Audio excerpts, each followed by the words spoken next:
আসসালামু আলাইকুম। 5,610 plus minus কিছু পয়েন্ট ধরে রাখেন। এইটা খুব ইম্পর্টেন্ট একটা এরিয়া, ইম্পর্টেন্ট একটা জোন। মার্কেট ভালো হওয়া বা না হওয়ার মাঝখানে 5,610 খুব ভাইটাল একটা রোল প্লে করবে এর এরিয়াটা।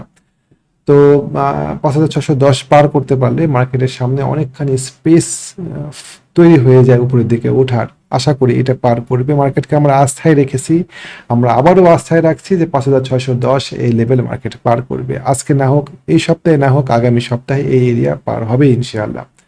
তো আজকে মার্কেট প্রায় 55 পয়েন্টের মতন প্লাস ছিল কম বেশি, যেটা 15 পয়েন্টে এসে ক্লোজ হয়েছে। এবং একক ইসলামী ব্যাংক আজকে প্রায় 18 পয়েন্টের মতো মার্কেটকে সাপোর্ট দিয়েছে, এবং অন্যান্য ব্যাংকগুলো মিলে ব্যাংক সেক্টরে আজকের মার্কেটের ভূমিকা ছিল 40 পয়েন্টের কাছাকাছি। যদি এই ব্যাংক সেক্টরের সাপোর্টটা তুলে নেওয়া যেত তাহলে আজকে মার্কেটে নেগেটিভ থাকতো, -35 পয়েন্টের মতো মার্কেট নেগেটিভ হতো।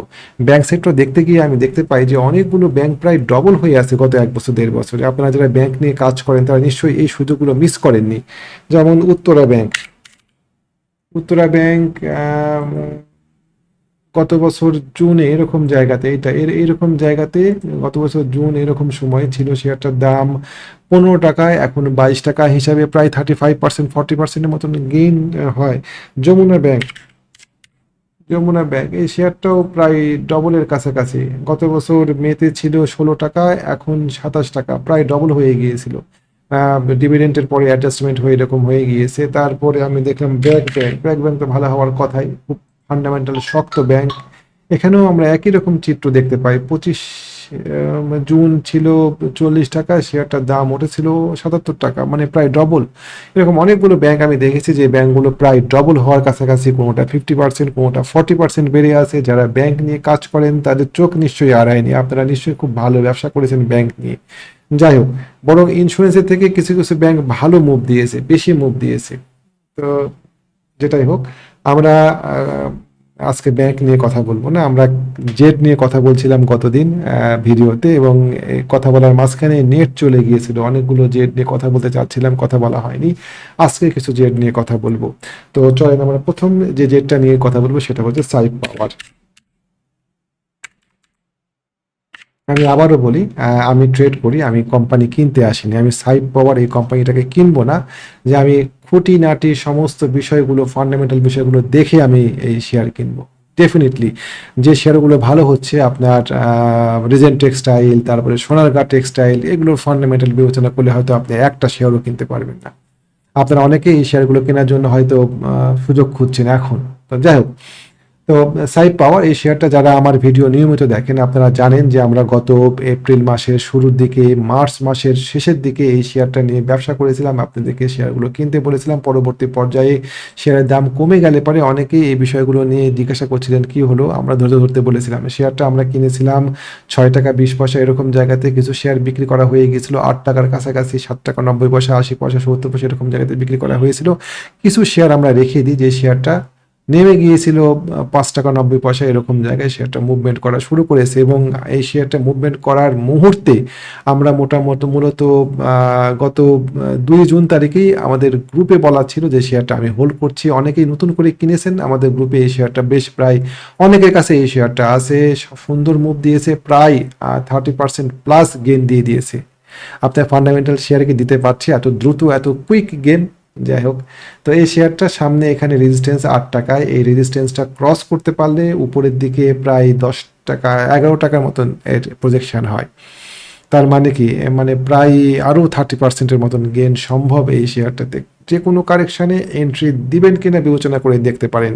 কতটুকু এন্ট্রি দিবেন বা কতটুকু লোড নেবেন সেটা আপনি আপনার ক্যাপাসিটি অনুযায়ী, আপনার রিস্ক নেওয়ার মানসিকতা, শক্তির উপরে ভিত্তি করে আপনি এখানে নেবেন। আমি আবারও বলি, শেয়ার ব্যবসা আপনার ব্যক্তিত্ব দ্বারা অনেকখানি নিয়ন্ত্রিত। আপনি যদি অস্থির ব্যক্তিত্বের মানুষ হন, ব্যবসা একরকমভাবে করবেন।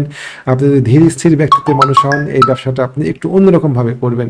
তো আপনি আপনার ক্যাপাসিটি অনুযায়ী মানসিক বিষয়গুলো বিবেচনা করে এনে কতগুলো শেয়ার কিনবেন সেটা এখানে বিবেচনা করতে পারেন সাইপ পাওয়ার।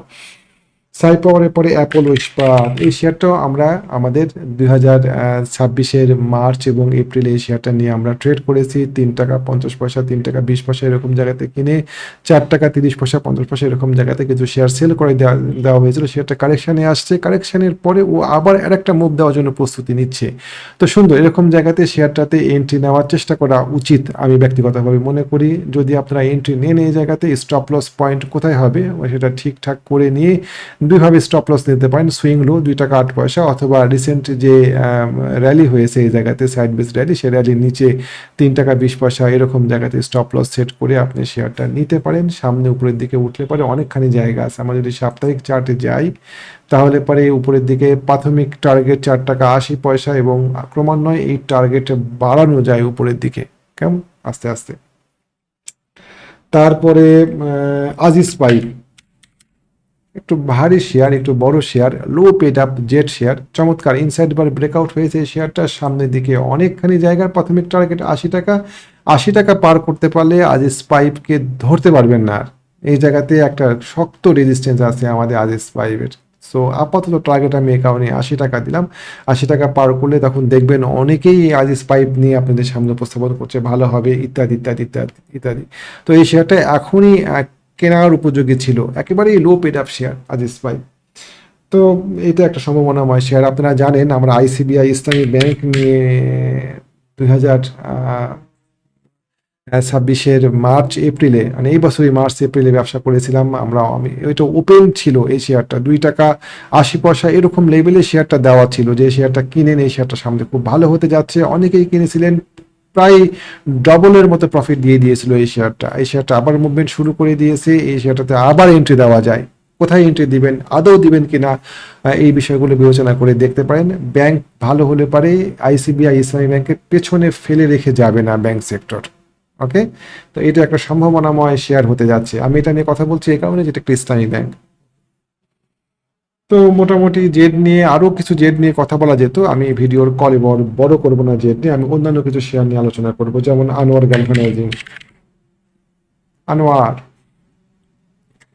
আমি আবারও বলি, ব্রেকআউট করেছে, সঠিক কাজ হচ্ছে ব্রেকআউটের পরে রিটেস্ট, এটা একটা সঠিক কাজ, যে আমি ব্রেকআউট দিয়ে দিয়েছে, ব্রেকআউট হওয়ার পরে রিটেস্ট করতে আসবে বা ব্রেকআউটের মুহূর্তে আমি কিনতে পারি। অনেকগুলো পদ্ধতি আছে, রিটেস্ট করতে আসছে, আপনি নেবেন কিনা এই শেয়ারটা এই জায়গাতে বিবেচনা করে দেখতে পারেন। একটা সম্ভাবনাময় শেয়ার হতে যাচ্ছে এই আনোয়ার গ্যালভানাইজিং, বেশ দ্রুত মুভ দেয় এই শেয়ারটা, নিতে পারেন আনোয়ার গ্যালভানাইজিং। সমতা লেদার, সমতা লেদার শেয়ারটা আমাদের একটা প্যাটার্ন আছে, লিব্রা প্যাটার্ন, লিব্রা প্যাটার্নে চলে আসছে এই সমতা লেদার।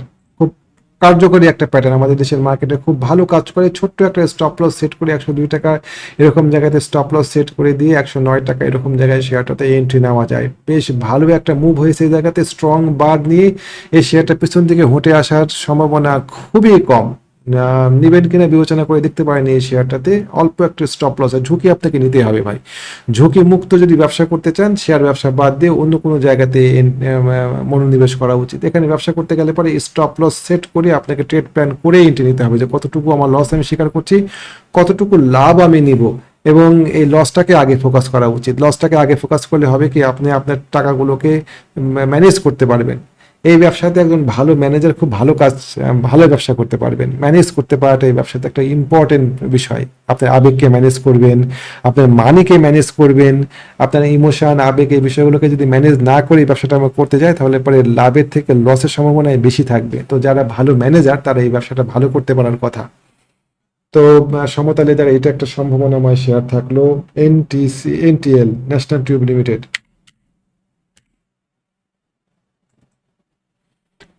একটা চমৎকার ব্রেকআউট হয়ে গিয়েছে শেয়ারটাতে, ব্রেকআউট রিটেস্ট করতে আসছে শেয়ারটা এনটিএল ন্যাশনাল টিউব। আপনারা ব্রেকআউট রিটেস্টে এন্ট্রি দিবেন কিনা, রিটেস্ট পয়েন্টটা মোটামুটি 65-66 এরকম জায়গাতে রিটেস্ট করতে আসবে।